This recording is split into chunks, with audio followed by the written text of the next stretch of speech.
Mes très chers amis, ce Shabbat, nous serons tous confinés dans nos maisons, en famille.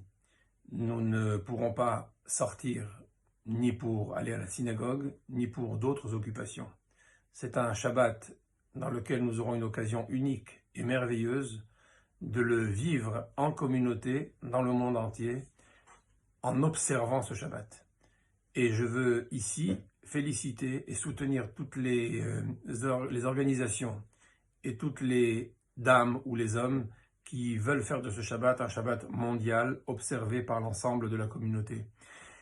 Ce Shabbat, nous lirons la paracha de Vayakhel et Bekoudé. Et vous savez que c'est la première mitzvah dont il est question dans Vayakhel. Ele advarim asher tiva Hashem, sheshet yamim te'aseh melacha. 6 jours le travail sera fait. Ubayom hashvi'i Shabbat Shabbaton. Et le 7e jour, c'est un jour de repos, un jour de Shabbat, de Shabbat. Repos, de repos. Et Rashi, dans son commentaire sur ce même terme, dans la paracha précédente, parachat Kitissa, nous explique que veut dire Shabbat, Shabbaton, repos, de repos, menuchat, margoa, velo menuchat arai, un repos d'apaisement, de sérénité, et non pas un repos provisoire. Quelle est la différence? Le repos provisoire, c'est celui que toute l'humanité conçoit. On doit se reposer, on doit avoir des congés hebdomadaires, un jour de repos.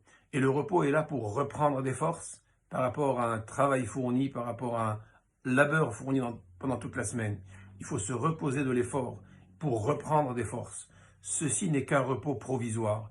Il est provisoire parce que la semaine d'après, il faut de nouveau se reposer. Comme tous les soirs, il faut dormir pour se reposer, reprendre des forces. C'est un repos provisoire car il entraîne encore une fois une peine, une difficulté, un travail, un labeur, repos. Labeur, repos, et ainsi de suite. Le repos du Shabbat est Shabbat, Shabbaton, c'est Menuchat Margoa.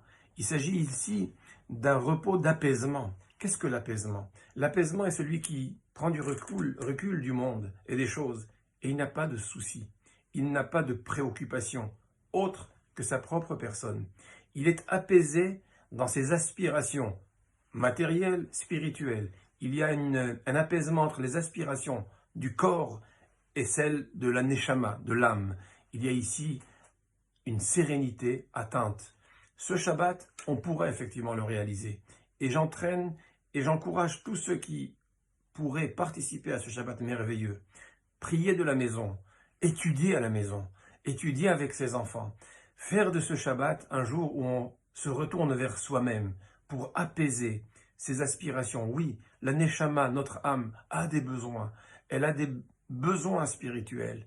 Elle a besoin d'une énergie qui lui soit donnée pour la raviver. Eh bien, ce Shabbat, je demande à tout le monde à ce que l'on vive un Shabbat margoa, un Shabbat de sérénité. Et ce Shabbat de sérénité nous amènera, avec l'aide d'Hachem, vers cette grande délivrance. Parce que nos maîtres nous enseignent que lorsque Israël observeront 2 Shabbatot, miyad nig'alim, immédiatement, ils seront donc exaucés, ils seront délivrés. C'est ce Shabbat et cette délivrance que je nous souhaite, Be'ezrat Hashem. Un Shabbat Shalom à vous tous, une bonne santé. Et nous prions et nous n'oublions pas les malades et tous ceux qui ont besoin de nos prières. Alors ce Shabbat, on va prier avec plus de ferveur, avec plus de concentration. On sera avec nous-mêmes, on n'aura pas besoin de rattraper le rythme du ministre officiant. On va prendre le temps et on va transformer cette prière en prière du cœur. Et une prière du cœur, elle est écoutée et elle est exaucée. Shabbat Shalom U'Mvorach.